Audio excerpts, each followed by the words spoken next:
up? Rock Frost here, guys. Back with another investment video, and this one is all about vendor take-back mortgages. So I guess first and foremost, what is a vendor take-back mortgage? Well, essentially it's an agreement with a buyer and a seller in which the seller agrees to provide part of the purchase price to the purchaser, usually in the form of a mortgage, a first or a second mortgage. So I'm going to show you a transaction I did, I think it was back in 2012. It was kind of a domino effect on how I used existing equity to leverage two new purchases, two new rental properties, all through vendor take-back mortgages. So bear with me. It might get a bit complicated, but it's pretty cool at the end. So property A, I was buying for $125,000.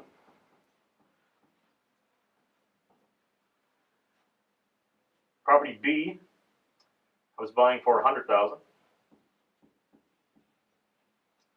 And then property C and D were existing properties, and I had approximately $45,000 in equity in this one, and about $62,000 equity in this one.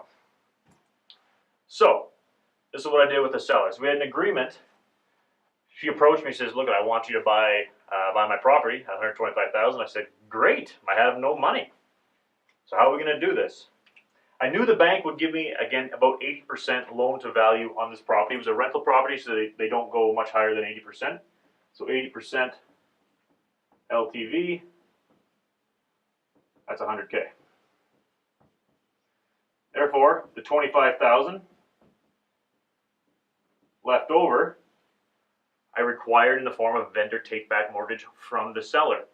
The issue, though, is that securing it against the subject property is high risk for the seller. Why?